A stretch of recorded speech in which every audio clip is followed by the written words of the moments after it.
Assalamualaikum warahmatullahi wabarakatuh. Perkenalkan, kami dari kelompok 4 kelas PAIB akan menjelaskan mengenai materi pendidikan Pancasila dan kewarganegaraan dengan subbab tema harmoni kewajiban dan hak negara dan kewajiban warga negara. Dengan dosen pengampu Bapak Dimas Bagus Wirgiawan, SPD MPT. Kelompok 4 beranggotakan 1. Desi Kurnia Anggraini dengan NIM 2012000044. 2. Devi Purwati Ningsih dengan NIM 2012000045. 3. Devita Eka Saputri dengan NIM 2012000046. A. Konsep dan urgensi harmoni kewajiban dan hak negara dan warga negara Indonesia.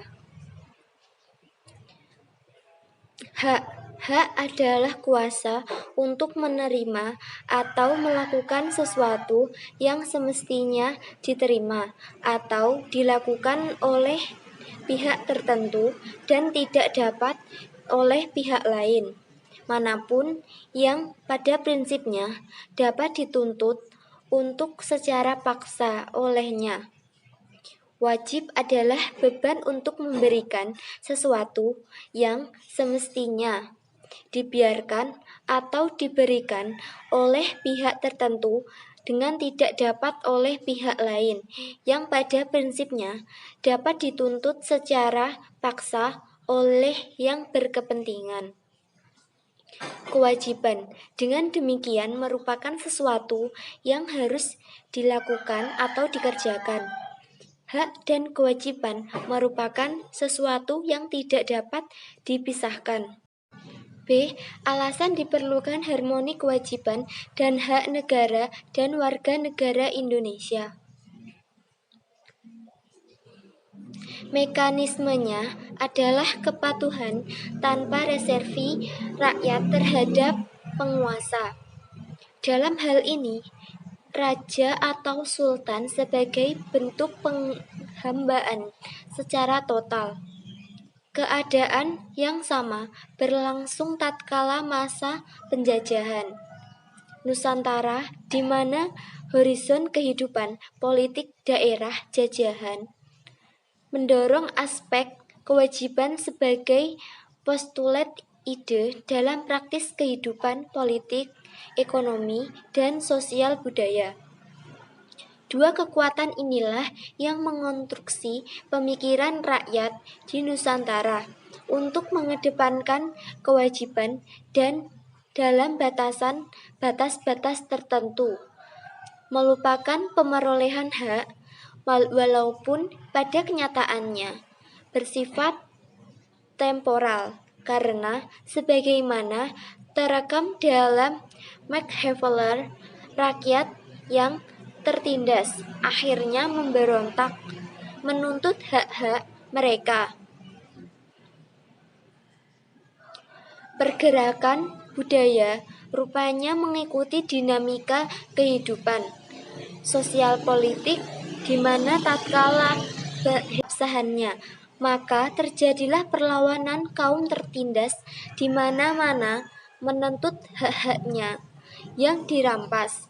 Sejak itulah konsep hak mulai lebih mengemukakan dan menggantikan konsep kewajiban yang mulai meredup. Dewasa ini kita menyaksikan fenomena yang anomali, di mana orang-orang menuntut hak dengan sangat gigih dan jika perlu dilakukan dengan kekerasan. Namun pada saat tiba giliran untuk menunaikan kewajiban mereka, itu tampaknya kehilangan gairah. Materi yang ketiga yaitu sumber-sumber tentang harmoni kewajiban dan hak negara dan warga negara, yaitu terbagi menjadi 3. Yang pertama sumber politik, sumber sosiologis, dan sumber politik. Materi yang keempat dinamika dan tantangan harmoni kewajiban dan hak negara dan warga negara. Aturan dasar ihwal kewajiban dan hak negara dan warga negara setelah perubahan Undang-Undang 1945 mengalami dinamika yang luar biasa. Bentuk-bentuk perubahan aturan dasar dalam Undang-Undang 1945 sebelum dan sesudah diamandemen. Yang pertama yaitu Aturan Dasar Ihwal Pendidikan dan Kebudayaan serta Ilmu Pengetahuan dan Teknologi, Aturan Dasar Ihwal Perekonomian Nasional dan Kesejahteraan Sosial, Aturan Dasar Ihwal Usaha Pertahanan dan Keamanan Negara, Aturan Dasar Ihwal Hak dan Kewajiban Asasi Manusia. Esensi dan urgensi harmoni kewajiban dan hak negara dan warga negara. Undang-Undang Dasar Negara Republik Indonesia tahun 1945 tidak hanya memuat aturan dasar ihwal, kewajiban dan hak negara, melainkan juga kewajiban dan hak warga negara. Dengan demikian, terdapat harmoni kewajiban dan hak negara di satu pihak dengan kewajiban dan hak warga negara di pihak lain. Berikut pendekatan kebutuhan warga negara yang meliputi kebutuhan akan agama, pendidikan dan kebudayaan, perekonomian nasional dan kesejahteraan rakyat, serta pertahanan dan keamanan. Yang pertama adalah agama. Bangsa Indonesia dikenal sebagai bangsa yang religius. Kepercayaan bangsa kita kepada Tuhan Yang Maha Esa memang telah ada sejak zaman prasejarah, sebelum datangnya pengaruh agama-agama besar di tanah air kita. Karena itu, dalam perkembangannya, bangsa kita mudah menerima penyebaran agama besar itu. Rakyat Indonesia menganut berbagai agama berdasarkan kitab suci yang diyakininya. Kemudian, untuk Undang-Undang Dasar 1945 merupakan dokumen hukum yang mewujudkan cita-cita bersama setiap rakyat Indonesia.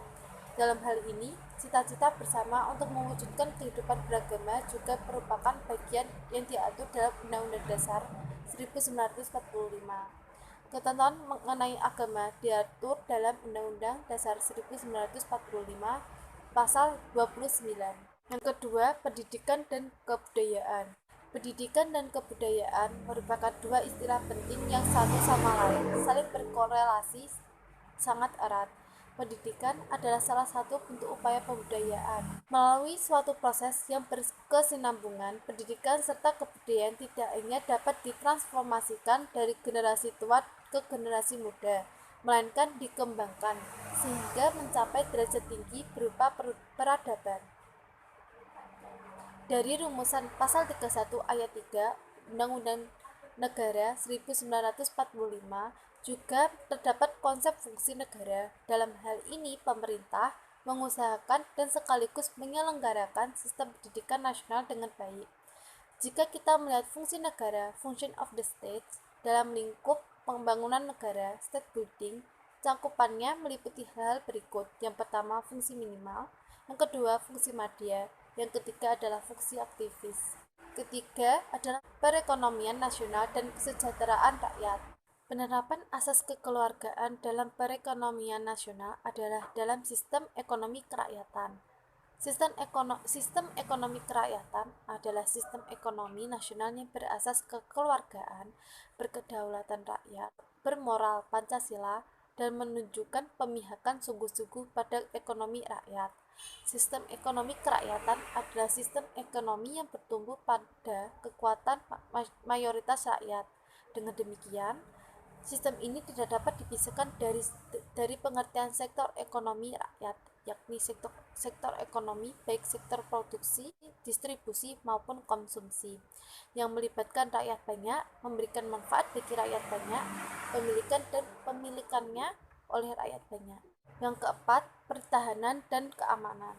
Berdasarkan Aturan Dasar Ihwal Pertahanan dan Keamanan Negara Pasal 30 ayat 2 Undang-Undang Dasar Negara Republik Indonesia tahun 1945 bahwa usaha pertahanan dan keamanan negara dilaksanakan melalui sistem pertahanan dan keamanan rakyat semesta Sisan Kamrata. oleh Tentara Nasional Indonesia atau TNI dan Kepolisian Negara Republik Indonesia atau Polri sebagai komponen utama dan rakyat sebagai komponen pendukung. Dengan demikian, tampak bahwa komponen utama dalam Sishamkam Rata adalah TNI dan Polri. Adanya pengaturan tentang tugas pokok dan fungsi TNI dan Polri, baik dalam Undang-Undang Dasar Negara Republik Indonesia tahun 1945 maupun dalam undang-undang terkait, diharapkan akan mampu meningkatkan profesionalisme kedua lembaga yang bergerak dalam bidang pertahanan dan keamanan negara. Demikian presentasi dari kelompok kami. Apabila terdapat kesalahan atau kekurangan, kami mohon maaf.